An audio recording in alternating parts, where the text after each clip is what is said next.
आउ गोटे नुआ रेसिपी वीडियो रे आपण समस्त को स्वागत। आपण माने वीडियो देखि जानि पारुथिबे एहा होची पालक पनीर बा पालंग पनीर। पालंग पनीर बनेबा पई प्रथमे किछि पालंग साग को आमे गरम पानी रे टिके नागुरु सिझेई दबा 2 रु 3 मिनिट सिझी गला परे एहा को आमे बाहर कर दबा। साग को बेसी सिझेले सागर टेस्ट खराब हे जाय था, सेति पई आमे पालंग साग को एठी बेसी सिझेबानी, टिके सिझी गला परे पालंग साग को आमे बाहर कर दबा।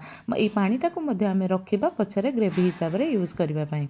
एबे किछि पनीर नहीं जिबा आ पनीर को बड़ बड़ 2 पीस करी मु एठी काटी देछि। गोटे फ्राए पैन ने किछि सोरिष तेल पकेबा और तादरे टिके नागरु लूण पकेबा। लूण पकेबा द्वारा आउ तेल छिटका मारि न थाए एवं पनीर रे मध्ये लूण लागि जाई थाए। तो टिके लूण पकेकी मु एठी पनीर 2 पीस को भल भाबरे भाजी देछि। पनीर एठी भाजी होता अवस्था रे मु पालंग साग ठंडा हो जाइछि। पालंग साग एवं किछि धनिया पत्र को पकेकी मु भल भाबरे चिकन करी बाटी नेछि। एबे हमर पनीर प्राय भाजी हो गलानी। एबे हमें पनीर को खोली दबा। पनीर को खोली देकी ताको छोट छोट पीस रे काटी दबा। आपण आपनको मन पसंद र पीस रे छोट काटी पारंती, बड़ काटी पारंती, साइज रे आपण चारिकोणिया काटी पारंती, ट्रायंगल शेप रे भी मध्ये जेमिति जहा को पसंद सेही भलिया साइज रे आपण माने पनीर काटी पारंती। एठी मु सबतक पनीर को काटी नेछि। तापरे हमर जो पालंग आ धनिया को मु नेथिले ताको बाटी कि नै आसी। तापरे हमें जिबा मसला रेडी करबा पई किना। मसला रे मु एठी नेछि किछि पियाज, किछि रसुण, किछि अदा। पियाज टिके कम और रसुण टिके अधिक क्वांटिटी रो, आ किछि काजू, टिके नागुरु पोस्त। पोस्त जदि नथिबा आपण पोस्त भी स्किप करि पारंती। आ लंका आपण को हिसाब रे आपण खाइबे। आ टिके कड़ाई रे तेल पड़ीथिला, आ अल्प टिके तेल आमे पकेई दबा। एठी आपण बटर भी पकेई पारंती। पकेई सरिके आमे मसला को पकेई दबा।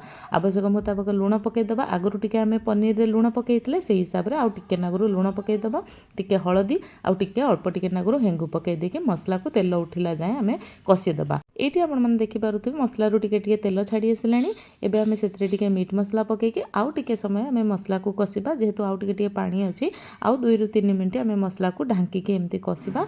मसला आउ टिके भल भाबरे कसी हे गला परे, संपूर्ण तेल छाडी गला परे आमे जो पालंग आ धनिया को बाटी के रखिथिले से पालंग धनिया को पकेइके आउ 2 रु 3 मिनिट आमे मसला को कसिबा। पालंग सिजेला बेले आमे जो पानी को बाहर करी रखिथिले एठी आमे से पानी को यूज करिबा। तरकारी रो ग्रेवी आपण जेतिकी पतला रखिबे बा मोटा रखिबे सेही हिसाब रे आमे से जो पालंग सिजा पानी को देई दबा। एठी देखंतु भल भाबरे हमर मसला सिजी गलानी आ फुटी गलानी। एबे आमे जो पनीर को काटी के रखिथिले से पनीर को देई आउ भल भाबरे फुटीबा पई ताको 2 रु 3 मिनिट छाडी दबा।